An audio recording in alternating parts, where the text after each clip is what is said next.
All right, ladies and gentlemen. So I've been having some recording issues. Hopefully, I've got that fixed. The recording issues mostly in the visuals. Like the visuals are basically I upload to YouTube and it's like 380p, and you guys can't see anything. And it's driving me crazy.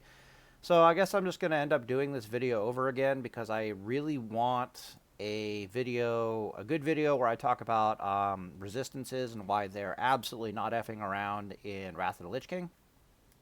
So I can show people and try to convince them to go along with my shenanigans, especially in Arena and so forth and so on.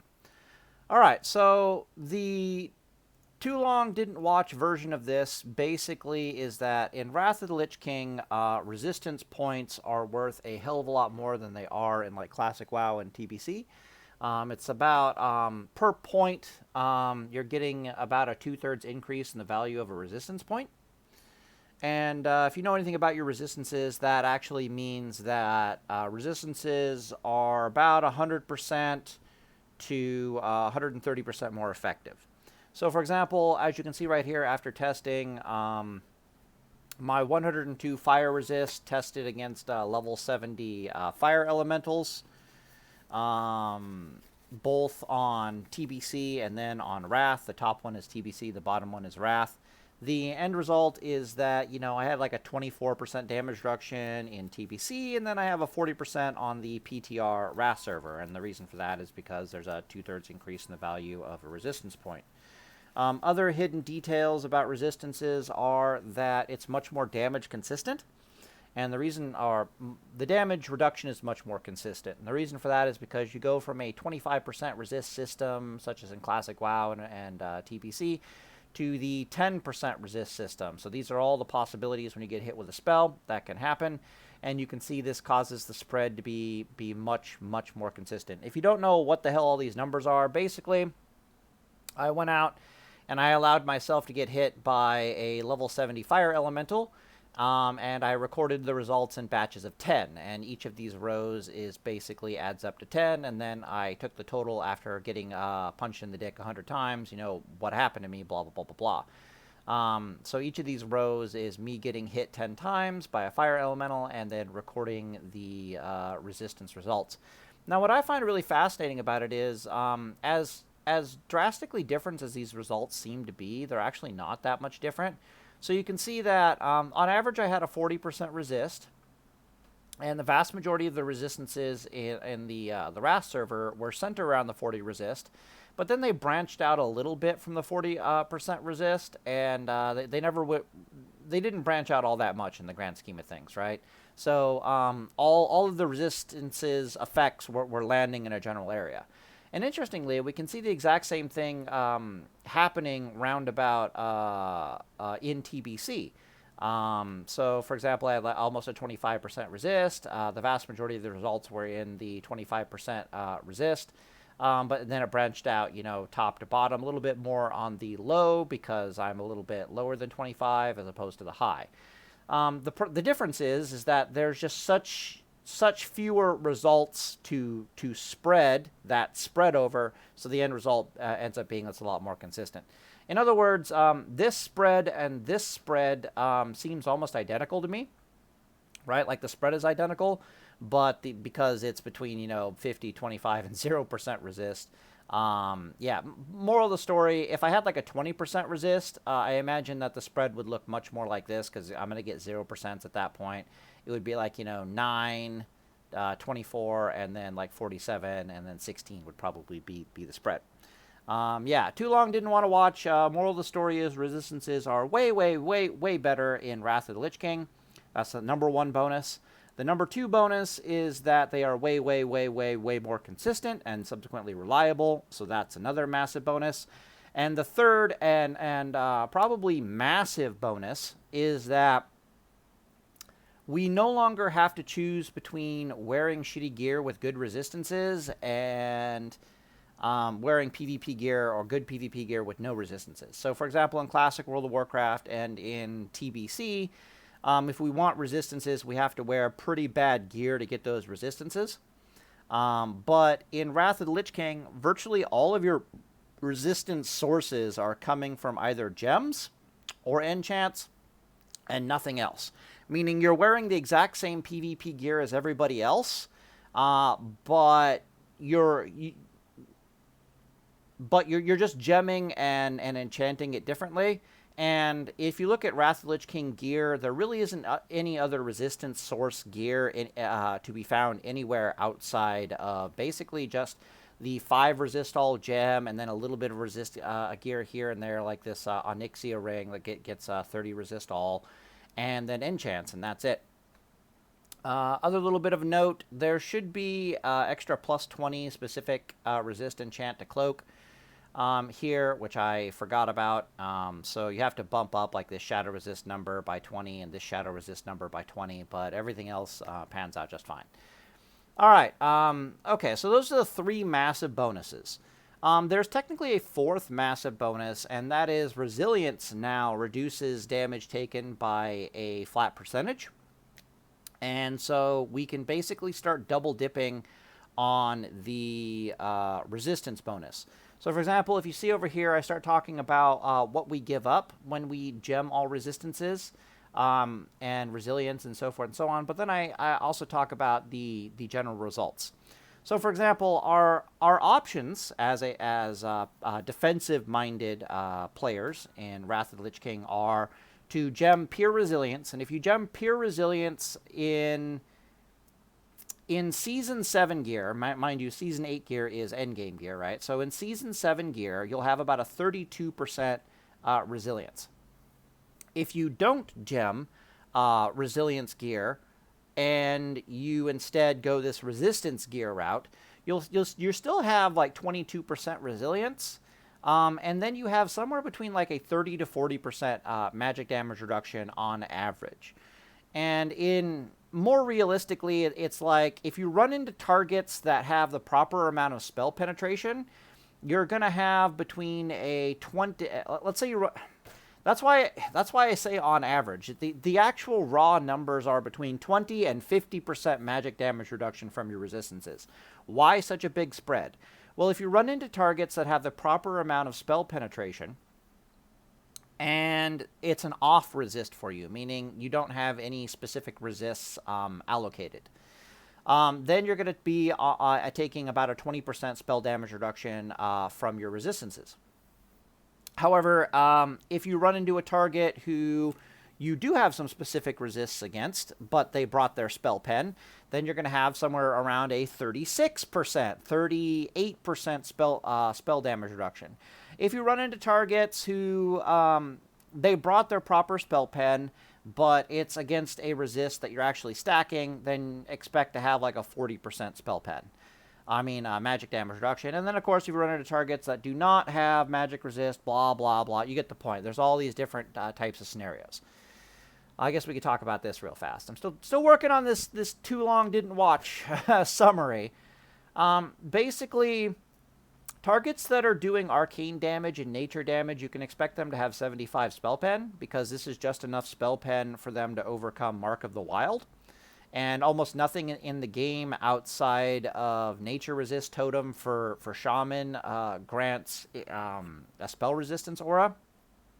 So most of these classes, and we're talking Shaman and Boomkin specifically here, they're going to take 75 spell pen and be like, yeah, whatever. If they have a Nature Resist Totem, then I'll just suffer through the fact that they've got... what is that? Plus 25, like 55 nature resist. Whoop-de-effing-do is basically what they're saying. However, the vast majority of other PvP classes that are dealing fire, frost, or shadow damage, these resist types are so ubiquitous, because meaning common, because a lot of classes will have a buff or something. Like, for example, Shadow Priests have a buff that gives them 130 shadow resist. God knows, like if a Frost Mage or blah, blah, blah has it, yada, yada, yada. So many classes, and Paladins, of course, so many classes have the ability to suddenly throw up 130 resist that you can expect classes that are doing Fire, Frost, or Shadow damage as their main damage sources to have 130 resistance. Against classes like Death Knight, you can only really expect Death Knight to have about 35 spell pen, 75 spell pen at the most, but that'll be very, very rare. It's 35 spell pen enchant to cloak, and there aren't really other good enchants to cloak.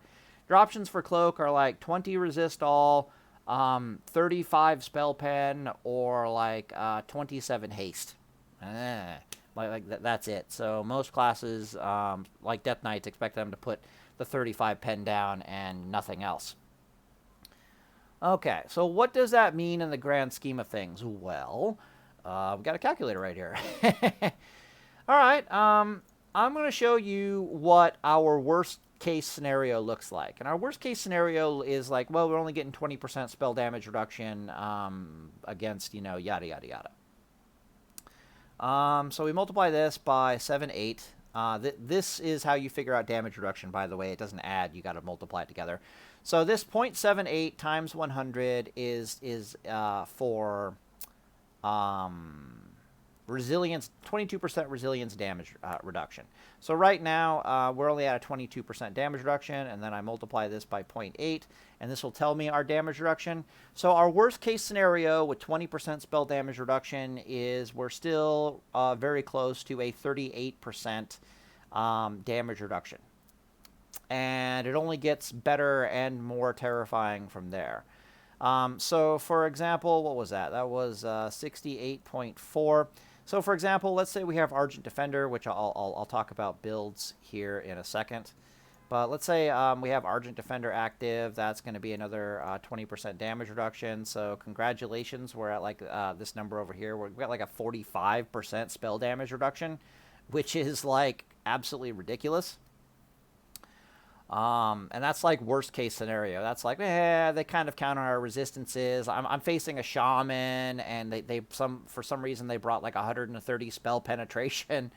And it's like, what is the situation? Well, Argent Defender, if I have that, I'm still, if I don't have Argent Defender, I'm still taking 38% damage reduction. If I have Argent Defender, I'm taking 40, what is that? Yeah, about 45% damage reduction. This is ridiculous. Like, these numbers of damage reduction are absolutely ridiculous. Okay, well, what if I don't have Argent Defender, but it's against a spell type that I'm okay against? Well, that'll be about a 30% damage reduction. 36% damage reduction, somewhere around there. So let's do 36% damage, or 30% damage reduction. All right, times 100. Oh, damn it. It's clear. 100 times 0.78. This is our resilience. And then we times it by 0.7 now, rather than 0.8, because we're doing a 30% damage reduction rather than a 20% damage reduction. And voila. We're already back to where we started. So same deal. It's like I have Argent Defender all of a sudden, right? And you keep in mind, you can do this on a deep rep paladin. You can do this on a preg paladin. You can do this on a elemental enhancement shamans, elemental shamans. Shamans are really good for this because shamans have fire, frost, and nature resist totems they can throw down for 130 resist all. They just don't have shadow to play with. Paladins can really do this well with and we'll talk about that later. As you can see, and then of course, if anything over 30% just starts becoming ridiculous. Like, you end up having like a 60% damage reduction. So for example, like I keep saying, on average, you're going to have like that 38% damage reduction from enemy spells. I multiply this by times 0.7 would be 3. So I want 6, 4. So this is a 36% damage reduction. Cool. And then I got to times that by resilience damage reduction. Voila. We're already over 50% damage reduction. These are numbers that break the game, by the way. So basically, anything over a 30% spell damage reduction combined with a 22% resilience rating starts to break the game. God help you if Argent Defender is in play, because Argent Defender basically adds like another Argent Defender starts breaking the game at like 25% spell damage reduction. It's absolutely ridiculous. Okay, moving on. Other fun facts. Against binary spells, in other words, spells that you either fully resist them and take no effect, like CC basically, or the spells that do no damage, right? Against binary spells, I have it written down right here, your percent chance to fully resist the spell is equal, we tested it, is equal to your average damage reduction. So, for example, in TBC, I would have a 24% chance to resist a fire-based or even a shadow-based damage. Yeah, 24% average damage reduction, 24% chance to resist a binary spell. 40% damage reduction, 40% chance to resist a binary spell. Okay, so let's talk raw numbers. The most resist all that you can possibly get is about 127 resist all. You achieve this by wearing the Onyxia ring, which scales. I think it starts at like 25 resist all, and then you upgrade it as the seasons advance to like a 30 resist all ring. The ring is absolutely brutally overpowered. It's got shit tons of stamina. It's got a really healthy amount of defense rating, which really synergizes well with Argent Defender. I tested Argent Defender. It'll be about, when Argent Defender procs, if you have that ring and nothing else, it'll be about a 6% heal on you, as opposed to like, a non-existent heal. So that's nice.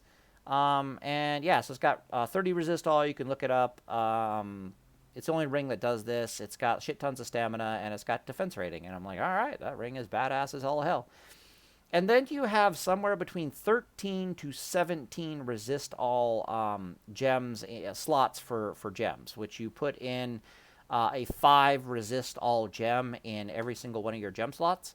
How we're getting up to 17, like the reason why it's between 13 and 14 is you can take these jewel crafting trinkets that have special abilities on them, like activate and move faster for 6 seconds, like that stupid kind of stuff. But they have 2 gem slots each, and that ends up being really, really good. So that's why you have that crazy variety number. This is also assuming that you're wearing almost exclusively PvP gear, like gear that you get through PvP and just PvP, and all I do is PvP and yada, yada, yada, right? So this number can very easily go up even higher if you're willing to sacrifice PvP gear, which has resilience, for PvE gear, which does not have resilience, but has more gem slots. However, I don't really like this idea because, as you saw from like the calculator stuff, the resilience is actually doing work for us. So I'm not entirely convinced that sacrificing resilience for the gems is all that awesome. It might be a negative, it might be a positive. It depends on how much you're trying to resist the binary spells, right? Because you're probably not gaining too much on the damage reduction front. In fact, you're probably losing against melee attackers. Because resilience works for both melee damage and spell damage, whereas the resists only work for spell damage. But the trade-off, of course, is that resilience won't do fuck all for you against CCs, whereas the resistances will. Okay, and of course we should have plus 20 extra specific. So one nice thing about the build is that you're getting, oh, by the way, this also includes you going blacksmithing for the 2 extra gem slots, and then, what the hell is the other one? One sec, let me think. Leatherworking for the 70 specific resist enchant to wrist. Now, this leatherworking one is kind of a big deal. And the reason why this leatherworking one is kind of a big deal, you can go jewel crafting for the resilience if you want to, I guess. But the reason why I really like the idea of the leatherworking one is that the other specific enchants are a little hard to swap around. Like the cloak might be easy to swap around. The wrist will probably be very easy to swap around. The helm won't be that easy to swap around. And the reason for this is because it's like, where do you get those pieces? And the answer is, I think you buy cloak, and I think you buy wrist with honor, and you buy the helm with arena points. So if you're able to buy 1 wrist, you can buy more than 1 wrist. And if you're able to buy 1 cloak, you're able to buy more than 1 cloak. And so it becomes very easy for you to have like 2 or 3 cloaks or 2 or 3 wrists, all with the different enchants, so you can swap it around if and so when you please. Now, the second question I had to ask myself is, do we want to go all in on a specific resist, or do we want, like with our special resist, right? So we have 120, somewhere between 100 and 127 resist all.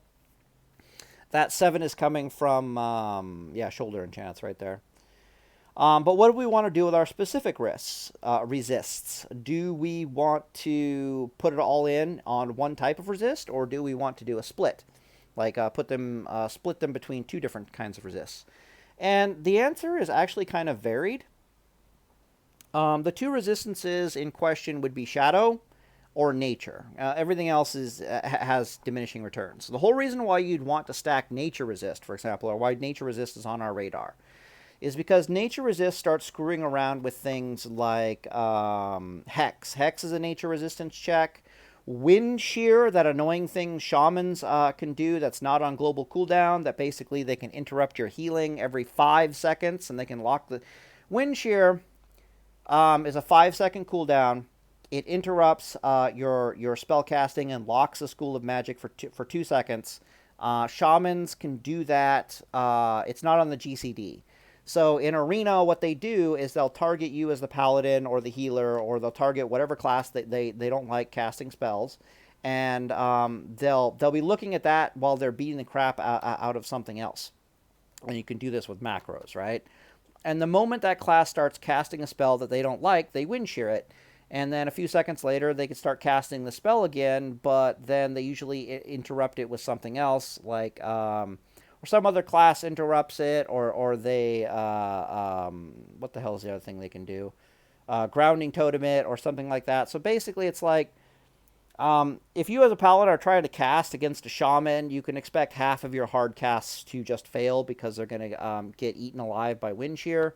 If it's like Shaman plus Druid, or Shaman plus Warrior, or some crap like that, expect them to start chain interrupting you. So for example, you'll get Wind Sheared, then you start trying to cast again, and then you get intercepted on, so stunned. Then you try to cast again, you get Wind Sheared. You try to cast again, you get intercepted or charged on, because they can do that in Arena now, and it's just a nightmare. Or if they're with a Druid, what ends up happening is it's like, I'm trying to cast a spell, Wind Shear. I try to cast a spell, Cyclone. Fuck, I get out of Cyclone. I try to cast a spell, Wind Shear. I try to cast a spell, Cyclone. You're like, ah! So, yeah, Wind Shear sucks. But Wind Shear is a Nature Resist check. And Cyclone is a Nature Resist check. And Hex is a Nature Resist check. Are you following me on this so far? So if you wanted to, you could stack Nature Resist into Oblivion. And your Nature Resist would basically be, rather than the Shadow Resist number down here, this Arena number, got to add 20 to it because I forgot the cloak. It would end up being like 372 Nature Resist. All right. Now, most classes of that type only bring to the party 75 spell pens, so you can expect to have almost 300 Nature Resist against them, even if they have spell pen. I'm here to tell you right now that 300 Nature Resist is about a 60% magic damage reduction, which means you also have a 60% chance to tell Cyclone, Hex, and Wind Shear to go fuck themselves. This is insane. This is absolutely crazy. This is cuckoo for fucking Cocoa Puffs. All right? All right, moving on. However, in Arena, you have two options. You can either stack Nature Resist or you can stack Shadow Resist. I would not suggest trying to do a split resist between Nature Resist and Shadow Resist in Arena. And the reason for this is because Warlocks. Warlocks in Arena are almost always going to be Affliction, because Affliction is just overpowered in Arena. Make sure I'm still recording here. Yeah, we're good. And Warlocks bring to the party Curse of Elements. Curse of Elements can reduce... Curse of Elements reduces all targets' resistances by 160. And most Affliction Warlocks also bring to the party 130 spell pad, because they really, really, really, really don't want to, and they're not used to Curse of Afflictioning people. And the reason why they don't want to and they're not used to it is because against a target that's a healer, you don't want to put, Curse of Elements on them. You want to put Curse of Tongues on them, right? You want to increase their casting speed by 50%. You want to screw over their ability to hardcast spells. You don't want to have to be putting fucking Curse of Elements on them. So how it works from a Paladin's perspective is if I stack Shadow Resistance, right, and they put Curse of Elements on me, awesome. What that basically means is, keep in mind, if they have Curse of Elements and they have the spell pen, I'll just explain the scenario. If they put Curse of Elements on me, it means I can free cast much more effectively, which I'm just laughing because it's like, okay, whatever, I'll just hard cast spells, thanks for not tonguesing me. If they tongues you, which screws over your hard cast healing a fair bit, you're still going to have something stupid like, what is that, like 240 something spell resistance against them. Yeah, 242. 242 shadow resist. When you have 242 effing shadow resist, you get to start doing things like cleanse the world against even an affliction warlock. We tested it on the PTR, and you can go test it yourself. When you cleanse a, what is it? An unstable affliction. So when you cleanse unstable affliction, which is a thing that they have to hard cast on targets, and it's meant to, the whole purpose of most warlock comps is they dot up the target and then they put unstable affliction on the target, and the unstable affliction does not allow the paladin to cleanse the target. The reason why it doesn't allow the paladin to cleanse the target is because if you cleanse unstable affliction, it deals about 5,000 shadow damage to the person who cleansed it, so the paladin, and it silences the paladin for 5 seconds. Now, you have a silence reduction in your skill tree that'll reduce that number to 3.5 seconds of silence that you're taking. That's before you gem for it. You can also gem for it, which will reduce it even more. It'll reduce it down to like 3 seconds if you were a psychopath. But it's not necessary when you look at the numbers, because what ends up happening is you can Holy Shock. Holy Shock is a 5-second cooldown, right? So Holy Shock, and then like it's, since you have haste, Holy Shock, and that's like 1.25 seconds later, you can cleanse. If that cleanse ends up silencing you for 3.5 seconds, you just suffer it, and then your Holy Shock, you can use Holy Shock on cooldown, is what I'm trying to say. If your second cleanse, you catch the silence, then it'll be a bit of an issue, but blah, blah, blah, blah, blah. We're about to talk about this. The issue Unstable Affliction has is, first off, it's not doing any damage to any target that has 200. Basically, the Warlock's dots are not doing damage to targets that have 240 shadow resist. But we'll get back to that. But what they can do is they can Curse of Tongues the Paladin, and then they can put Curse of Elements on your party members, who are theoretically are also stacking shadow resist. And they'll reduce their shadow resist down to, versus the Warlock, who has 130 spell pen, they'll reduce it down to, I think it's like 72 or something like that. Yeah, but which is still decent. That's that's about like a 12% damage reduction. But then you can start doing damage. What I'm trying to say here is that this is a very blah blah blah blah way of saying Unstable Affliction follows classic WoW grenade resistance rules, meaning it is a double resist check. So, if you cleanse Unstable Affliction and you fully resist the damage, it will not silence you. If you partially resist the damage, the silence is still its own separate check. So it's possible for you to take damage from the Unstable Affliction, but completely resist the silence. It's also possible for you to completely resist the silence, and then the fear just never gets checked. What this basically means is, at 240 shadow resist, let me think, you're somewhere in the vicinity of like a 36% chance to tell the silence to go screw itself, and you're probably sitting on like a 10% chance to fully resist the damage. On average, you'll be taking less than half damage from successfully cleansing the spell. So the damage is negligible. It basically tickles you. We're concerned about the silence, but you still have close to around about a 45% chance to resist the silence. So what this means is, against warlocks who are deciding to Curse of Tongues you, and then start casting Unstable Affliction all over the place, you can just cleanse and be perfectly fine through that. It's like, oh, I got silenced, yeah, whatever. Because your team is doing massive amounts of damage reduction to just the Warlock's dots in general. The damage that you're taking from it cleansing you is almost non-existent. I mean, do I have to do the calculator again? That would be like that 36%, 22%, which I do believe was like a 50% damage reduction. It tickles you. It doesn't do anything. Okay? And then you have a 45% chance to tell the silence to get bent. You can literally cleanse the world against a warlock and or ignore his damage. So it's like, yeah, my hard casts are nerfed, but I can cleanse the world like crazy. If they're partnered with like, a cyclone user, which they usually are, partnered with like a boomkin or something like that, I still have nature resist in play. So expect those cyclones to be whiffing at a rather high percentage, blah, blah, blah, blah, blah. If they decide to not tongues you and instead to put curse of elements on you, which will not know at that point, you can't cleanse the world anymore. You'll have a mighty like 72 or something, even less, shadow resist. But your hard casts are free to heal the world. So it's like whatever. It's a catch-22 for them. The warlock, it gets even worse for your teammates if your teammates have also decided to go shadow resist. I mean, the resistance comp.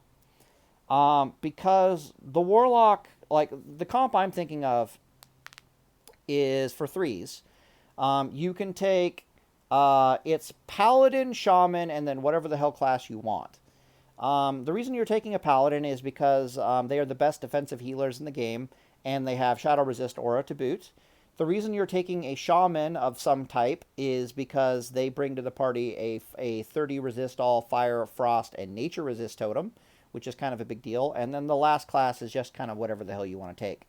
In my brain, the tippy top tier of what I'm calling resist cleave is would be a holy paladin, an arms warrior, and an enhancement shaman.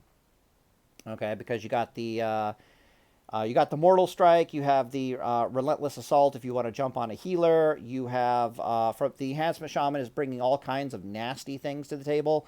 Not only is he bringing 3 resistance totems to the party, he's also bringing tremor totem. So anti-fear, sleep, and seduction. He's also bringing wind shear. He's bringing instant cast hexes every 45 seconds.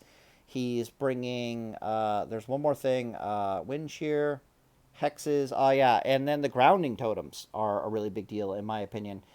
So, grounding totem, it pulses. Every time it pulses, I think it pulses every 2 seconds.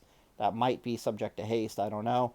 But every time that the grounding totems pulse, they remove movement, reducing movement impairing effects and roots and snares and all that crap from all targets within like 22 yards. And the grounding totem pulses immediately upon being placed on the ground. And on top of that, it's got like a 10.5 second cooldown. It's actually kind of ridiculous. On its own, it's not enough, but you combine that with the paladin's freedom and the warrior's ability to, like, charge all over the place, on top of the resistances, screwing with enemy CC from time to time, and you're looking at a team that you're just not able to slow. And, of course, the arms warrior is just there for massive amounts of screw you. Also, the shaman brings off heals to the party from Maelstrom. His off heals are about the enhancement shaman off heals are roughly the equivalent of you holy shock healing and nothing else. So if for some reason you're not able to hard cast heals, the shaman can literally double your healing output. If he's healing, if they're off healing instead of doing offensive things with their spellcasts. Well, yeah. So talking about this comp versus warlocks. The warlocks really, really, really, really want to put Curse of Exhaustion on melee classes like that. So Curse of Exhaustion, basically slows enemy movement speed by like, 50% or more, depending on whether or not it's like spec'd. And that comp has no decurse, so yeah, they really desperately need to put Curse of Exhaustion on the shaman and Curse of Exhaustion on the warrior and tongues on the paladin. Like, that's the ideal scenario, right? Except if they do put Curse of Tongues, of Exhaustion on the 2 melee, and then Curse of Tongues on the Paladin, the sad story is their comp does no damage. Because you're allowing just about every class in that comp to have 240, a 36% a shadow damage reduction, if not like a 36% damage reduction to the entire team, on top of a 22. It's a 50% damage reduction. Okay, the Warlock is literally allowing your team to have a 50% effing spell damage reduction, and their team comp requires them to kill things through spells. Good effing luck. And the other side of the coin is like, okay, well, a curse of elements people. Okay, awesome. Now you're doing damage to them, but you're not slowing them at all. So they're going to jump all over something and just murk the hell out of it or just stop it from doing damage. Like they'll jump on the boomkin and suddenly you're down one spellcaster. Or they'll jump on the warlock and suddenly you're down one damage dealer because they can't get out the unstable afflictions. It's just so the paladin can start cleansing. It's just a bad time. So that's very interesting. So that's the story of stacking shadow resistance. The story of stacking nature resist, of course, is the inverse of that. You're much weaker to warlocks, but you're much stronger against like wind shear and cyclone and even unholy death knights. So unholy death knights, the vast majority of their damage when they're bursting on something comes from their gargoyle. Their gargoyle is doing nature damage. And I'm not entirely convinced. Well, most unholy death knights don't bring spell pen anyway. I'm not entirely convinced that the gargoyles get spell pen from the warlock at all. I mean, my bad. From the death knight, it's in other words, it's using the death knight spell pen. Since it is a summon, summons usually don't work like that. Strangely enough, even at your limp dick non stacked resistance against like a TSG comp, right? Like that would be a Holy Paladin, Arms Warrior, and then Unholy DK. Your base nature resist is so effing high that, again, you've got that 50% damage reduction. So Mr. Gargoyle is going to come down, and you don't even have to like fear him, target him, kill him, or anything. You can just basically be like, let's say they're targeting the shaman. The shaman can be like, yeah, they're targeting me. I'm going to put on a shield. I'm going to pop my defensive cooldown, which is on like a minute cooldown, which is like shamanistic rage. Gain a 30% damage reduction for 15 seconds. Like, okay, cool. I, as a paladin, will just start healing you with holy lights, which I talk about in the previous video. You need to take 3 points into Light's Grace over here. Don't skimp on it, because when enemies are bursting in arena, right? When they're bursting on a target, even the Flash of Light oriented paladin has to start casting holy lights. There's no point if the enemy is bursting for you to continue to go holy shock, flash of light, flash of light, flash of light, holy shock, flash of light, flash of light, flash of light. Don't do it. Do the math. Your best thing to do is holy light, holy light, holy light under those circumstances. No holy shocks, no flash of lights, just holy light, holy light, holy light, holy light. It's less efficient on the mana, but it's by far the greatest amount of healing efficiency per second. If you have to, you effing bubble and then go holy light, holy light, holy light, holy light when the enemy is bursting on you. The difference between you having Light's Grace and not having Light's Grace, and I even looked at it with haste gear and taking into account haste and all that kind of stuff, the difference is 25% more healing. So when you desperately need as much HPS as possible, as much healing per second as possible to spit into your teammate to keep him alive, Light's Grace is going to say you're doing 25% more healing than any paladin who didn't put 3 points into this. This will win you far more matches in Arena than taking Blessed Life, for example. Even if you're the one getting targeted and you're going, oh shit, let me just try to get some holy lights into myself, it's much, much, much better to have Light's Grace than just about anything else. Like, okay, they interrupted me, whatever. Let me just holy shock, and then when I can holy light, let's... by the way, when you're hitting your haste caps, and your haste cap is, I can cast Flash of Light 1.25 seconds, meaning your GCD is now 1.25 seconds as well. The reason why 1.25 seconds is your haste cap is it allows you to holy shock and then get out, I do believe it's three flashes of light or 3 instant cast GCDs, and then voila, your holy shock is you never have any downtime in your holy shock, right? Because it's holy shock, and then 1.25 seconds later, you're doing a flash of light, and then rinse and repeat until 4 of those have gone by. 4 times 1.25 equals 5 seconds. Congratulations, you can holy shock again. So your standard rotation as a healing paladin is Holy Shock, 3 Flash of Lights, Holy Shock, and just do that forever. Or it's Holy Shock, 3 cleanses or 3 instant casts, and then Holy Shock again, right? But when you desperately need to heal something, it's it's Holy Light, Holy Light, Holy Light. Your Holy Light's cast time under those circumstances, like if you have the based haste cap, and the haste cap, I do believe, it's a little over, it's a little under 5%. It's like 4.6, 4 and 2/3%, so 4.66% is your haste cap. It's very easy to reach because you have Judgment of the Peer, which already gives you like 15% haste. It's like a 1.66 seconds to cast a Light's Grace under those circumstances. It's absolutely, it spits out really fast. Mind you, as a paladin, you can only do like, you can cast, how do I put this? Holy Lights are the greatest healing per second spell that you have in your inventory, but they're even better than Holy Shock, believe it or not. They're the greatest healing per second spell you have, but they're one of the least mana efficient. So, for example, when you do a Holy Light, you're getting about a 10-to-1, 11-to-1 healing ratio for mana. So 1 point of mana is worth 11 HP. When you're Flash of Lighting, 1 point of mana is worth like 15, 16 healing. So the Holy Lights, I mean, the Flash of Lights are far, far, far, far, far more mana efficient, but the Holy Lights are far, far, far more HPS efficient. And if you're getting bursted on, you're going to be Holy Lighting. So let's go back to TCG with this resistance comp kind of a thing. So TCG jumps on the Enhancement Shaman. He's the weak link because he's wearing mail. He goes, oh shit, he switches to a shield. Mail plus shield is equivalent to plate mail without shield. So he got a little bit more durable. He pops his defensive cooldown of Shamanistic Rage, which will last 15 seconds, 30% damage reduction. Me as the Paladin, either I'm wingsing and healing if I got good position, because that comp, like let's say they suck the Elemental Shaman into them, like, you know, Death Grip him over and they slow him in place and they just start bursting on him, right?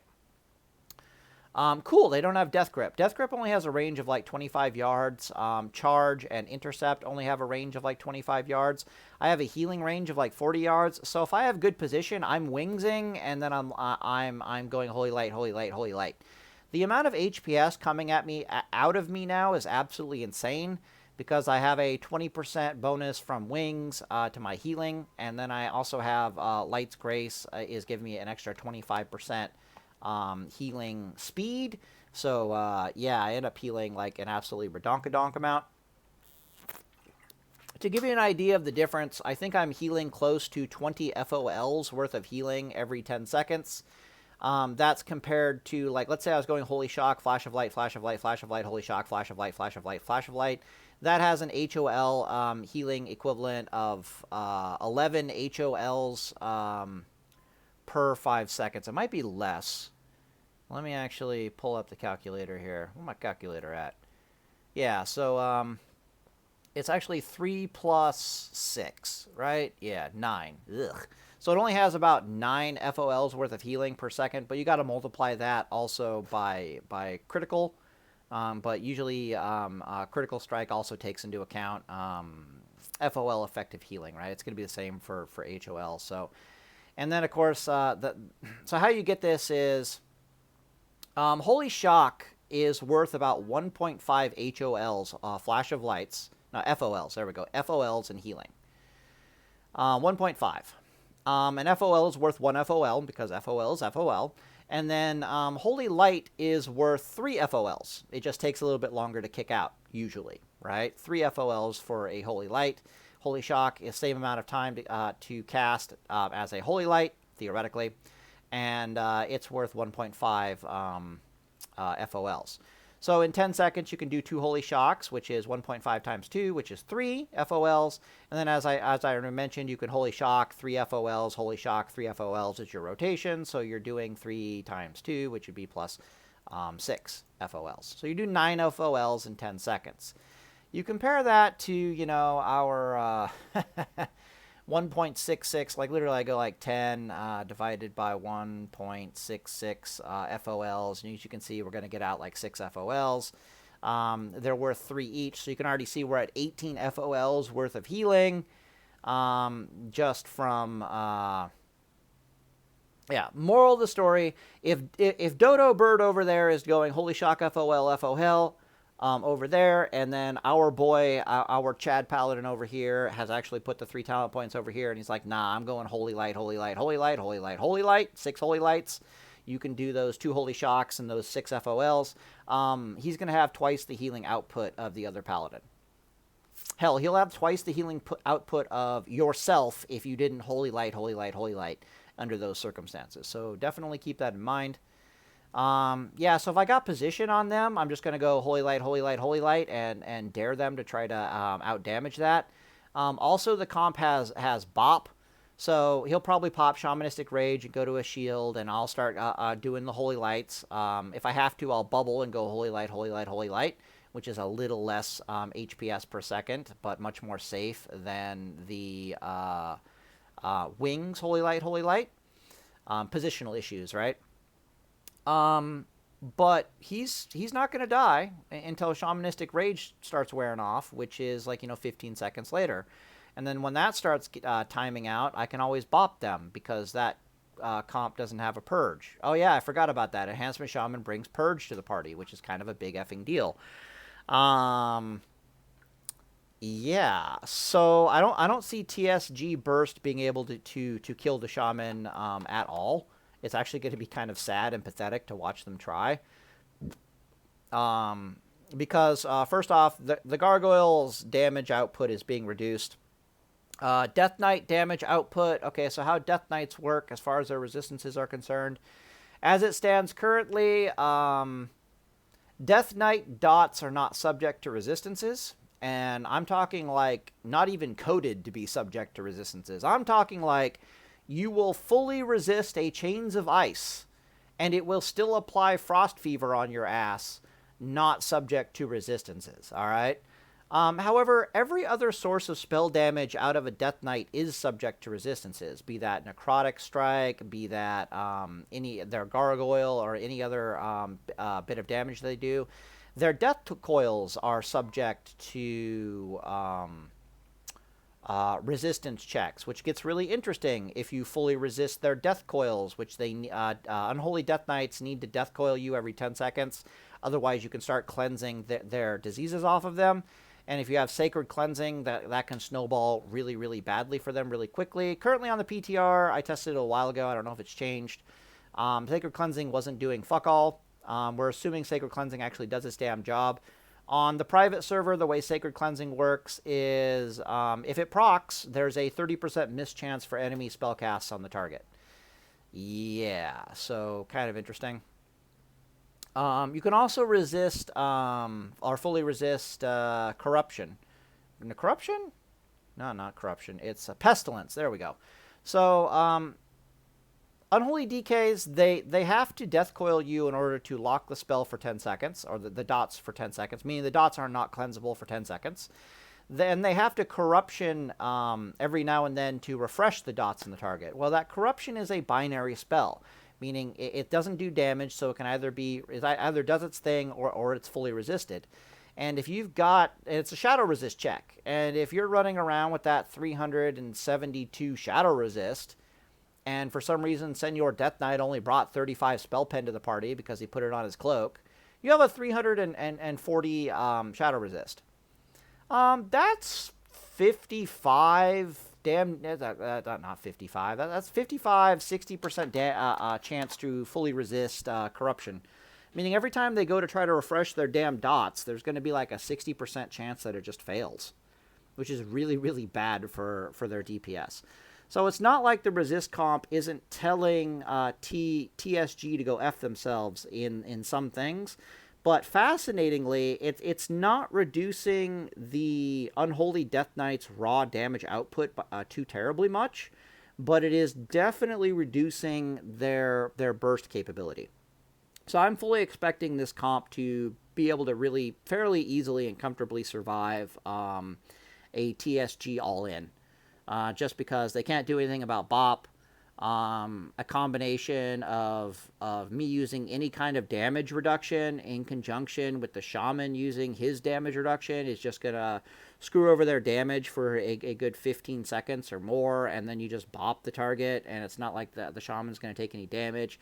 The shaman still has some off heals. Yeah, they'll be reduced somewhat if he's going sword and board, but it's kind of like whatever. I think they're going to be perfectly fine. All right, what else is there to talk about? So we talked a lot about Arena. I've been talking a lot about resistances in the context of Arena. Let's talk about resistances in the context of not being in Arena. If you're not in Arena, math is showing, or just logic and math and yada yada is showing that your best case scenario is to run around with a split resist between Shadow Resist and between Nature Resist. So for example, I would swap out the 70 Resist All Leatherworking on Bracers to Nature Resist. If you do that, what ends up happening is even if you run into targets that brought Spell Pen to the party, this is from a Paladin perspective, right? Even if you run into targets that brought Spell Pen to the party, you're still going to have like a 172 Shadow Resist against them. So for example, if I did the leatherworking, this Shadow Resist number, which should actually be 200, it's plus 20 because I forgot the specific resist, right? It's literally this number down here of 372. So rather than 372, let's get the calculator out here just to showcase this. I know you guys believe me, but whatever. So rather than 372 Shadow Resist, I will only have 300 Shadow Resist, right? And then if I run into a target that actually brought Spell Pen to the party, I'm going to have a whopping 172 effective Shadow Resist, which is about a 25% damage reduction, which we already showcased before. You don't care. Your resistances are well over 40%. You're chilling. How's our Nature Resist looking? Okay, well, we would have 177 Nature Resist under normal circumstances. There we go. We're adding 70. All right, cool. But then if we're running into targets that are properly spell penned for Nature, we got a minus 75. Okay, cool, minus 75. It's also 172, so we also don't give a crap. So we can pretty easily do a nice solid split resist between Nature and Shadow Resist, and pretty much tell most targets that are coming, most enemies that come after us to go F themselves. Like, it's a good spread of resistances, is what I'm trying to say. And of course, you can also do customization if you want to, like if you actually know what target you're going up against, yada, yada, yada. The cool thing about being out in the world, the negative about being out in the world and by yourself is you don't have the shaman's nature, fire, and frost resist in conjunction with your shadow resistance. So you've only got one shadow resist aura or a resistance aura that you can throw up against a target. But the good news is you do get this damn resist all potion. These potions are going to be extraordinarily cheap. You can easily farm them for yourself. They're gotten from an herb that only grows in the Boreal Tundra. The herb is not used for anything else. It literally can't make anything else except this damn potion.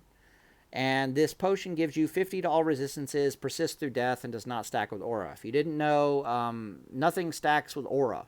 So it's like nothing stacks with anything else. I should point that out in general. So it's like none of the potions stack with your aura. Neither do any of the potions stack with Mark of the Wild. Mark of the Wild doesn't stack with aura. Nothing stacks. Okay, nothing stacks, nothing stacks, nothing stacks. At least in that variety. But you still have 50 resist all potion. Oh, the potion is also not magic. It's physical, so it can't be purged off you. That's pretty cool. It lasts an hour and it persists through death. So you're just going to have this thing on you all the time. It's actually kind of ridiculous. Just cheap, easy, have it on, not that big of a deal. Yeah, definitely do a split resist, unless you specifically hate certain classes. Okay, so this is from a Holy Paladin perspective. We can talk about the build. When I go out in the world, I'm going to be bringing Argent Defender to the party. And the reason why I'm going to be bringing Argent Defender to the party is Argent Defender in conjunction with these resistances, it starts becoming, I start becoming unkillable to any two, possibly any three classes in the game. So the other thing about being out in the world, PvPing, is that, or in BGs and so forth and so on, is that a lot of people don't bring to the party their pen gear. Because a lot of people out in the open world are going to be not wearing PvP gear so much as they're going to be wearing their raid gear because it's better for farming. And if people aren't wearing their PvP gear, you can pretty much be sure they don't have much pen on their gear, and that's when things start getting really, really, really bad for them. So in arena at the higher levels, you can expect the pen, but in just about any and on all other PvP circumstances, it'll be like 50-50 whether they got the pen. If the enemy is wearing current season PvP gear, and you're fighting them, you can be fairly certain that they got the pen. Otherwise, not even then, they might be an idiot. How I look at it is it's like, I'm fairly certain that only about half of the PvPers, even in PvP gear, are going to have pen. Like the amount of pen that they should be taking, right? And then the good PvP geared, the good arena players who actually perform at a high level, they'll be like, yeah, I want that 130% spell penetration. I want that 75 spell pen, because they'll actually watch a video like this and be like, holy shit, resistances are ridiculous. Definitely get your pen. You might be asking, what if the target decides to go crazy on the pen? They're not going to do that. And the reason why they're not going to do that is it costs them just to overcome 130 spell resistance is costing most DPS classes. It's costing them their cloak enchant and then 4 gem slots. If they want to try to overcome your potential 127 or more resist all on top of that, to say nothing of your specific resists, it's going to cost them another, what is that, 6? Because you can gem 20 spell pen. It's going to cost them another 6 at a minimum gem slots. And they're just not willing to give up 6 damn gem slots on the off chance that they're going to run into some jackass who has stacked spell pen. And even then, if you're specifically resisted against them, like let's say they're the shadow user and they're like, they're shadow priest and they're like, I really, really hate these fucking comps. I'm going to go spell pen out my ass. They have to somehow dig up enough spell pen through gem slotting to overcome about 350 spell pen or a magic resist, which means it's going to cost them almost every gem slot they have. And are they really going to want to put that in their PvP gear? I mean, it just sounds like a bad time. Not really going to happen. And if they do that, they're going to sacrifice a lot for it. Oh, that's one thing I wanted to talk about later was what exactly are we sacrificing for all this? Because I've been talking for an hour, like how amazing it is, blah, blah, blah, blah, blah. What are we sacrificing? We'll get into that as the last bit here. Okay, so what classes can use this? Well, me, when I go out in the world, I'm going to go out with Argent Defender, because Argent Defender plus Resilience plus the Resistance Gem starts doing terrible, terrible things to people. The reason why I call this the Holy Shock, Holy Shield build. Holy Shield is worth about a 30% physical damage reduction against between 1 to 2 attackers. It depends on what's attacking you, but it's worth about a 30% physical damage reduction. You can get Sacred Cleansing instead. So, for example, if I put 1 point here and I can strip a point out somewhere, I can't remember. Yeah, there we go. Boom. There's so, for example, this is the build I'm gonna use early in the expansion, assuming Sacred Cleansing actually does anything. And the open world, right? And the reason for this is because Sacred Cleansing may or may not be there, effective. He's a little hit and miss. Argent Defender is always going to be there for me, and I know the value of it, so I'm definitely going to take it. You could strip a point out of Argent Defender and put it into Sacred Cleansing if you want, but you're probably going to find that this is just definitely more comfortable. A combination of Argent Defender plus the resist gear plus the resilience, you're more than comfy with Sacred Cleansing. May or may not be active, but as the expansion progresses on, and targets start getting like 100% armor penetration, Yeah, things are going to change. You're actually going to start pulling points out of here, and you're going to put points differently. So I don't even know where we put this point, man. Maybe I just get some damage. I don't freaking know. Point. I can't strip one out of there anymore? Okay, fine. But you're gonna basically sacrifice the 2 points of Sacred Cleansing to start putting points into Redoubt. And the reason for this is because a combination of your resilience, which is like 22%, Argent Defender, Holy Shield, and Redoubt, mathematically speaking, even if you're against targets that have 100% armor penetration, you're still you still have like a 60% damage reduction against them. If you run into targets that don't have that high of armor penetration, like let's say they only got like 50% armor penetration, forget about it. Your damage reduction is like 80% or something stupid at that point. It's actually kind of ridiculous. One of the reasons for this is there is a Libram out there that says every time you activate Holy Shield, for the next 10 seconds, gain like 450 block value. And that's actually, you just take this Libram with Holy Shield, and you're just telling melee classes to go F themselves. Like, it's actually pretty funny. So they'll like white hit you for like 1600, and you're blocking like 750 from that. And that's if you have no armor. Like, so yeah, if you have no armor, it's like I hit you for like 2,000 damage, and you're like, okay, cool. Well, Argent Defender says minus 20%, Resilience says minus 22%, and armor, okay, I don't have any, but I'm also blocking 750. How much damage are you doing if I block? And the answer is basically nothing. So you can just survive off of the damage reduction and the Holy Shield and the Redoubt just fine. It's going to be fine. This build, you can't really kill anything with it, but this build is so hilarious because almost no two classes in the game can kill you.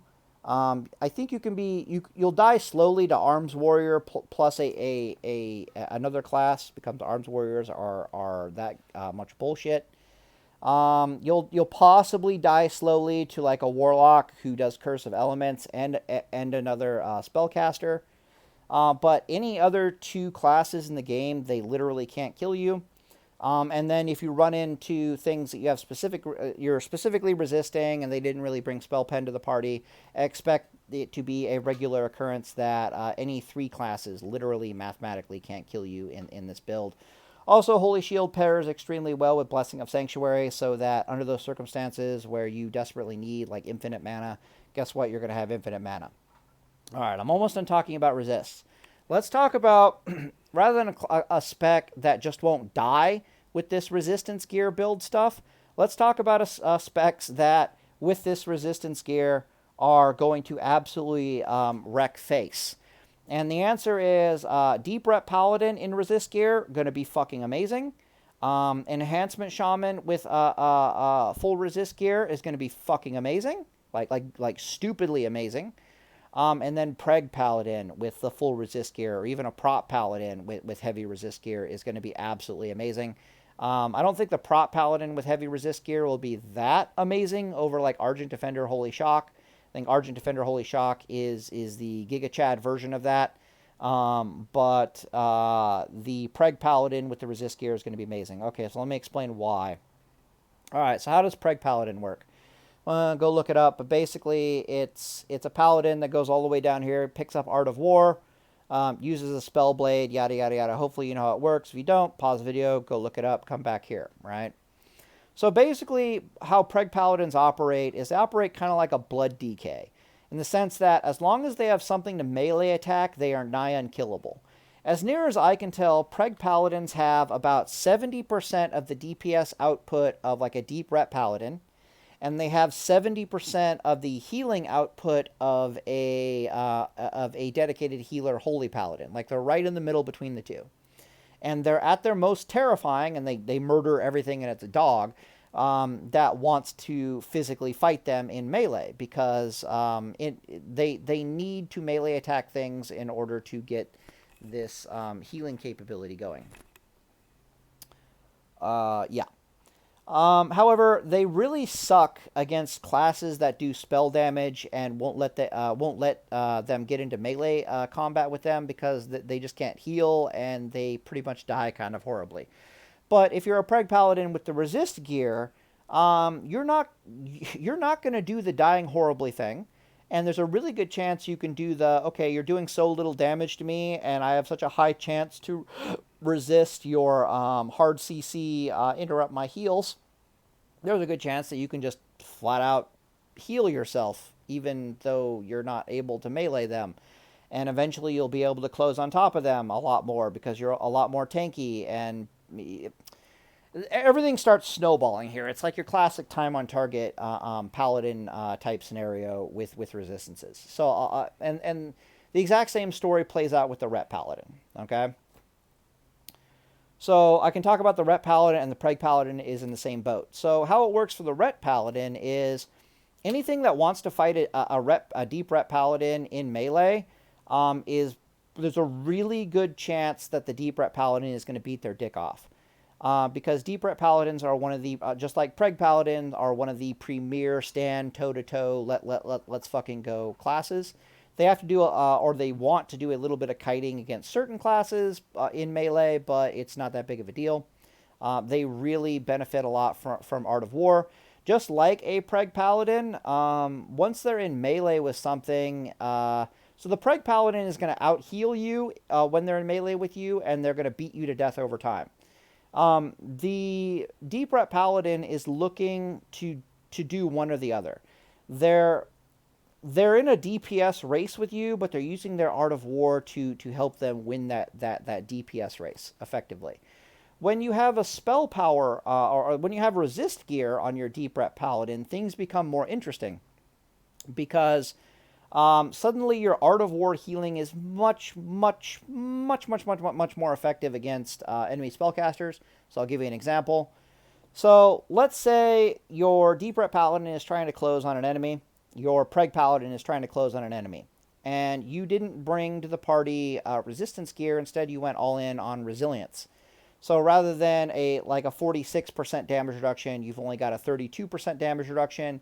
You're less likely to be crit with the resilience gear, but the downside is you're not going to be fully resisting any hard cast CCs, right? You have none of that capability.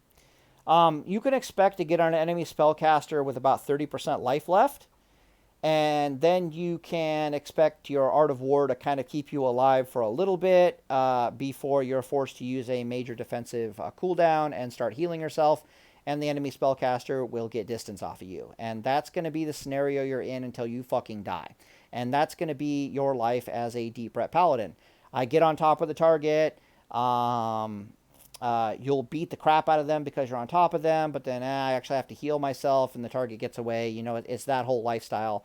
And you're probably thinking to yourself, God damn it, if I just did more damage, or if I just got more lucky on my crits, or I've just had like a better critical strike chance, this guy would be dead. Okay, what happens if we took resistances then? Well, now you're getting on top of them rather than 30% life. You're getting on top of target with like 50% life. So you have way more time before you need to stop and heal yourself. On top of that, they're just doing less damage to you, which means your Art of Wars are effectively, your effective healing under these circumstances. I'm trying to say this. You have 50% more life when you get on top of them, and your healing when you're on top of them is 50% more effective. The amount of time on target you're able to do to them before you're forced to stop and heal yourself is effectively doubled.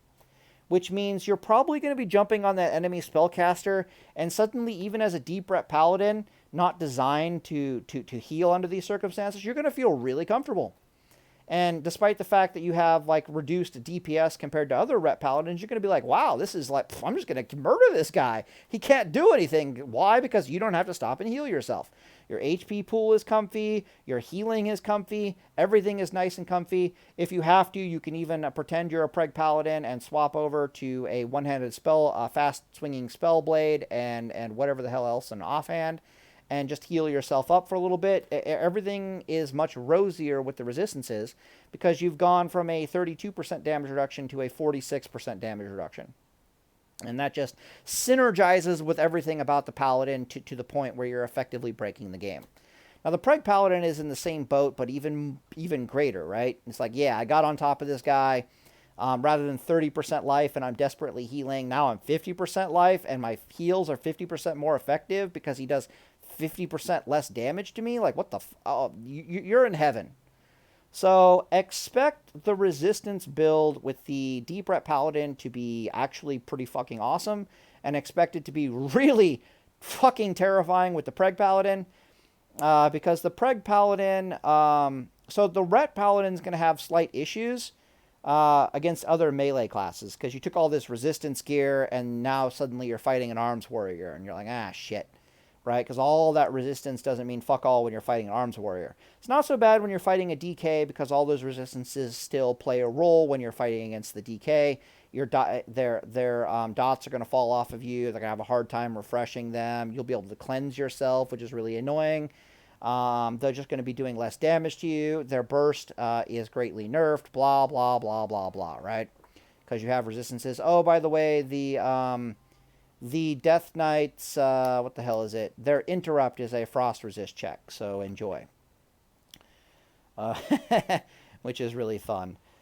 So you got 2 Death Knights on you. You go frost resist aura and start trying to cast a heal spell. There's a really good chance that heal spell gets through, because you have like a 60% chance to resist their interrupt. It's pretty stupid at that point.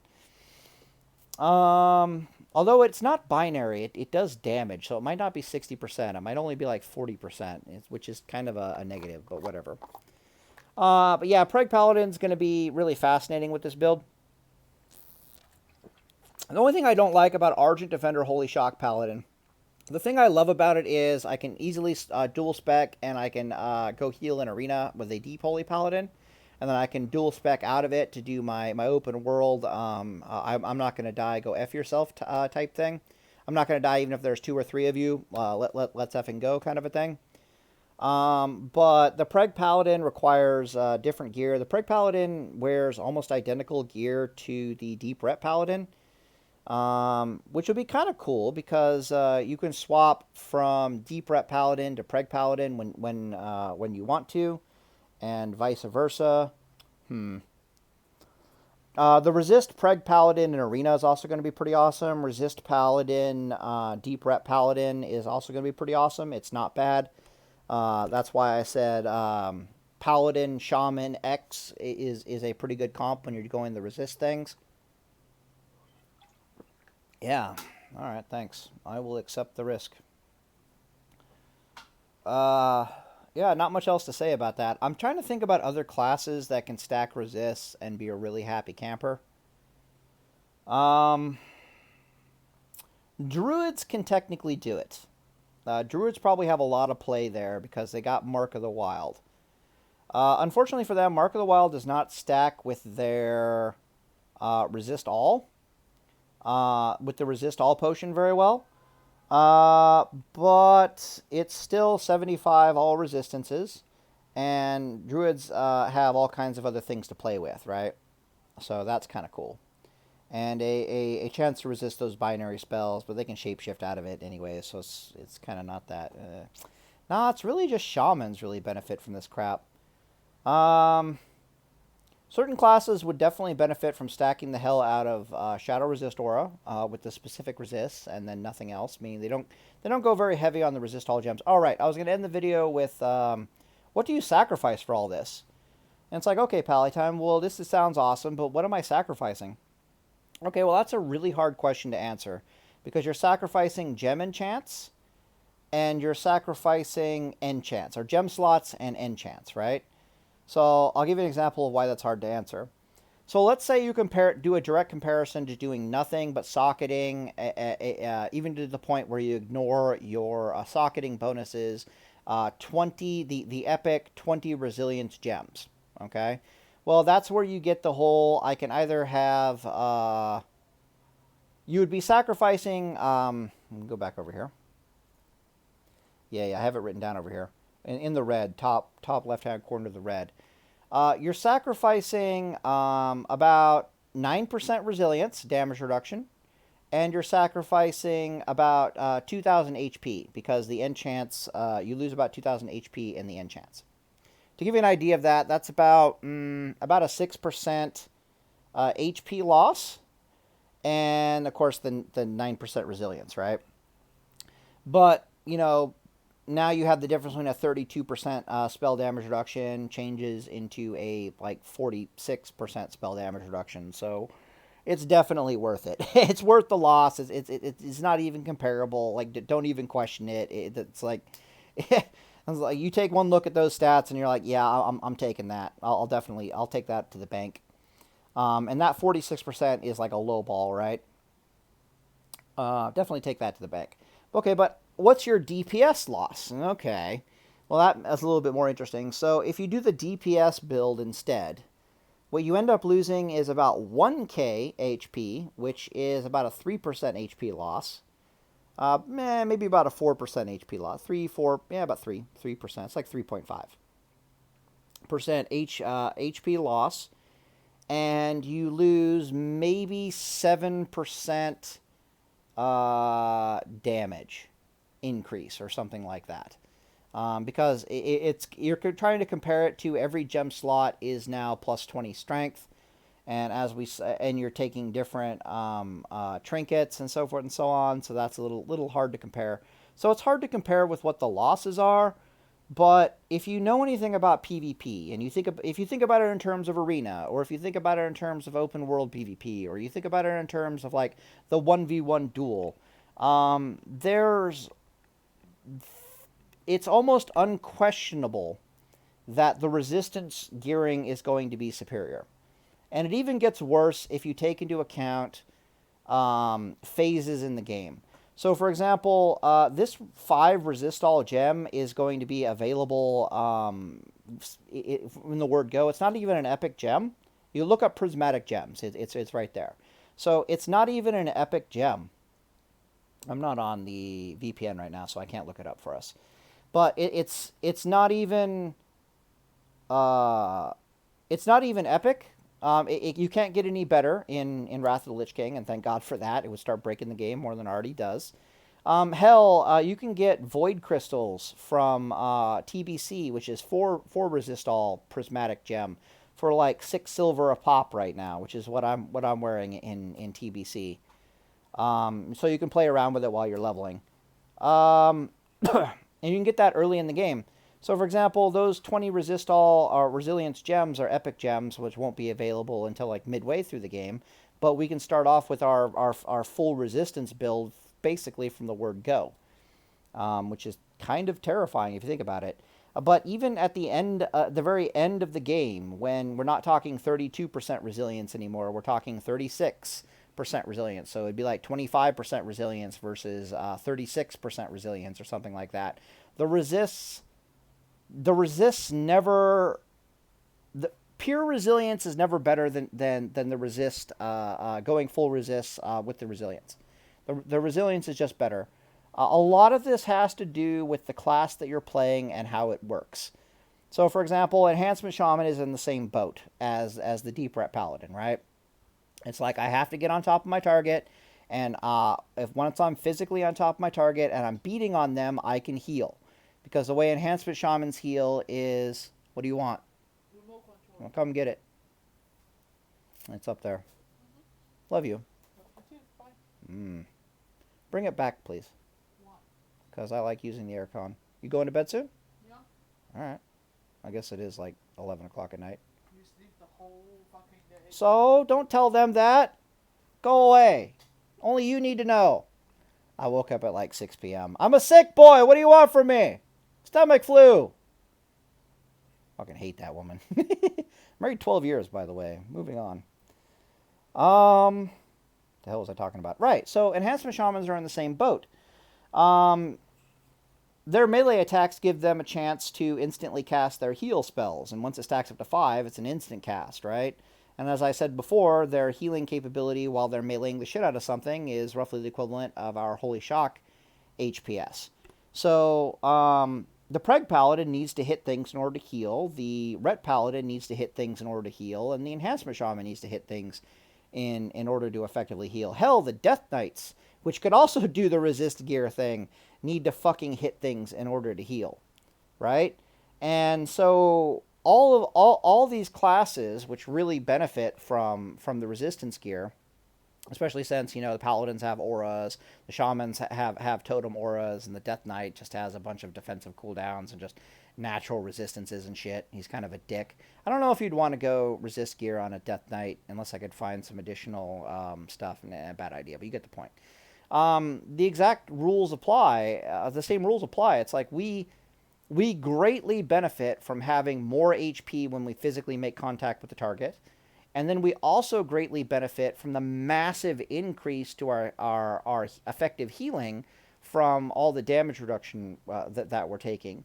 These two things in conjunction just let us sit on the enemy. First off, it lets us get to the enemy. Then once we get to the enemy, we don't have to pop any major defensive cooldowns or do anything crazy. We can just sit on them and start grinding them into fucking pulp.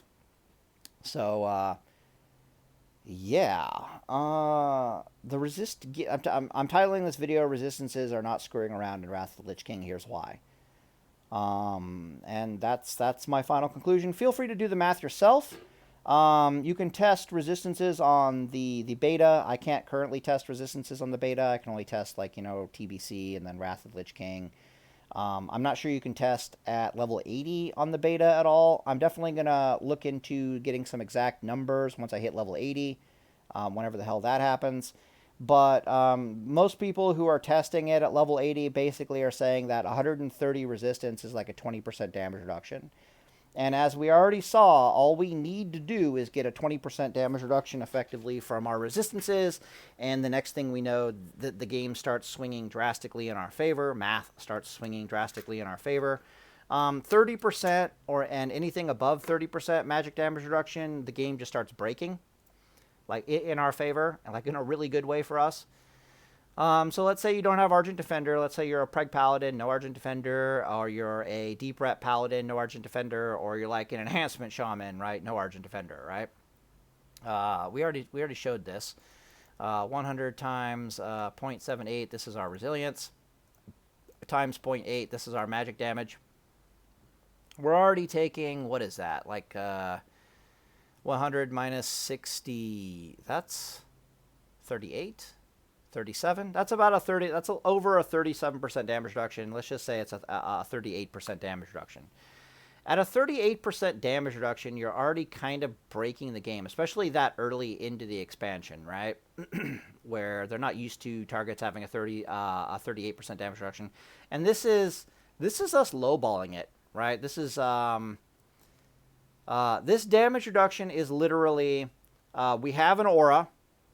But they brought enough spell penetration to neutralize our aura, and we have no specific resistances against it. So none of our specific resistances, which should be in Shadow, if we're in the open world, it's like Shadow and Nature resist, right? So we're going against something like a Frost Mage is a perfect example. Okay, so if I go up against a Frost Mage, I have no specific resistances against him. But they are probably bringing 130 spell pen to the party. But I have an aura, so the aura cancels the spell pen, blah, blah, blah, blah, blah, and all I'm left with is 127% resist all.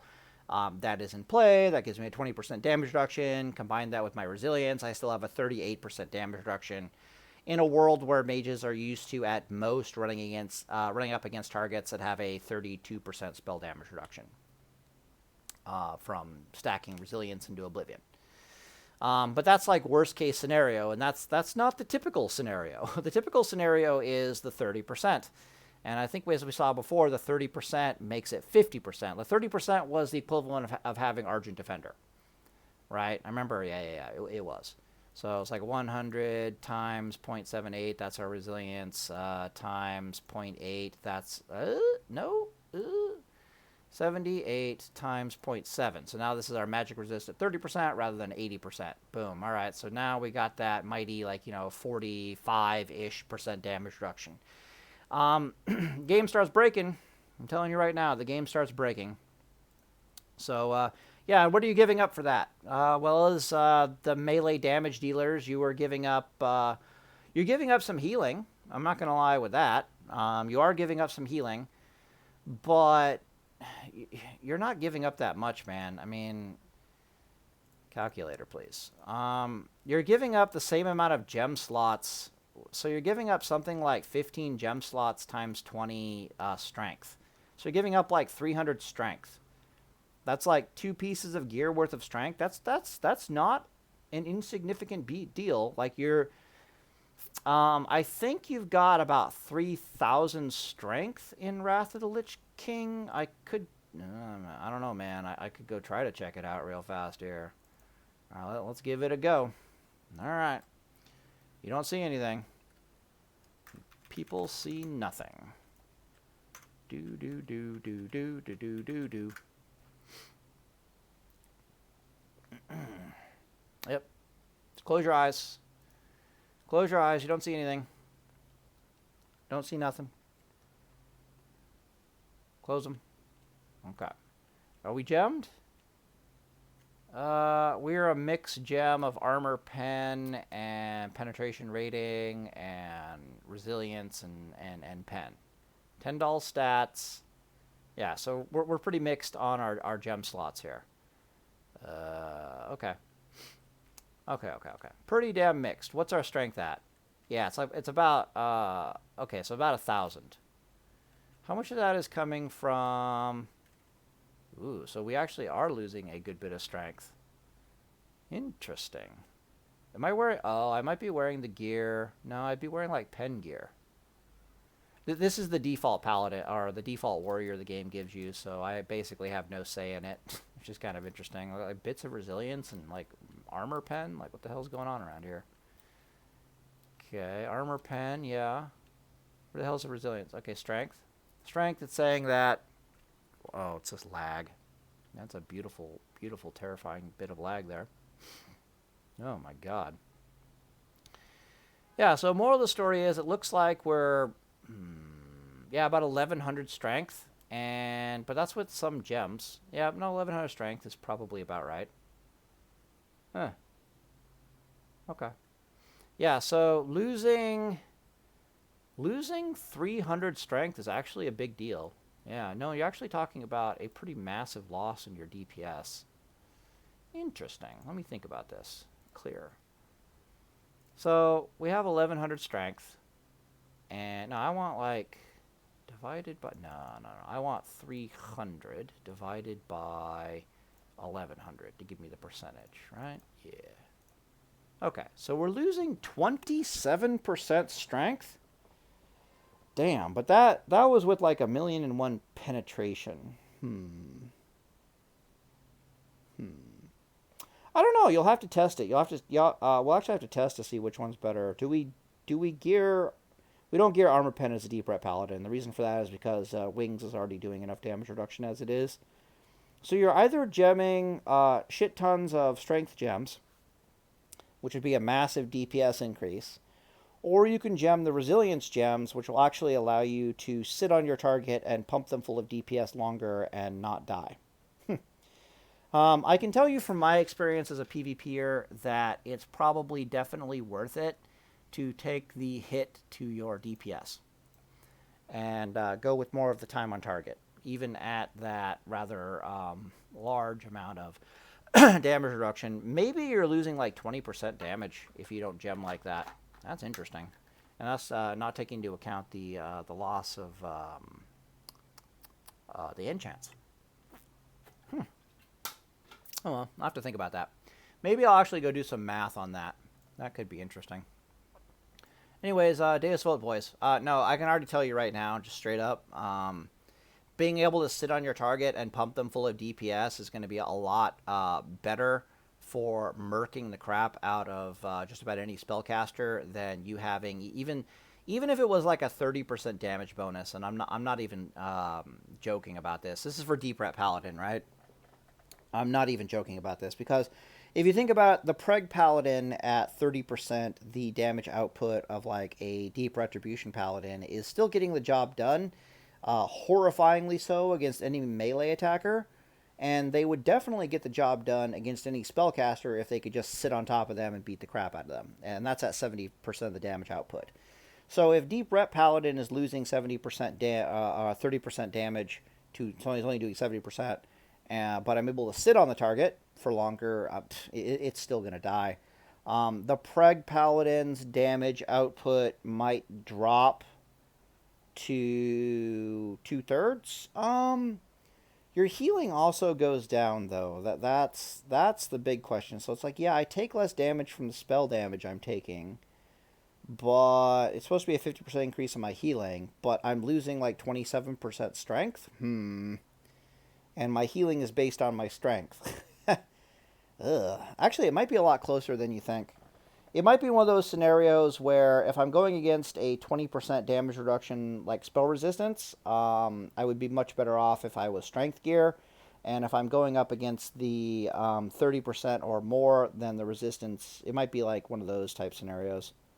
Well, I'm definitely going to test it when we get to level 80. And end the video here, and day is full, boys.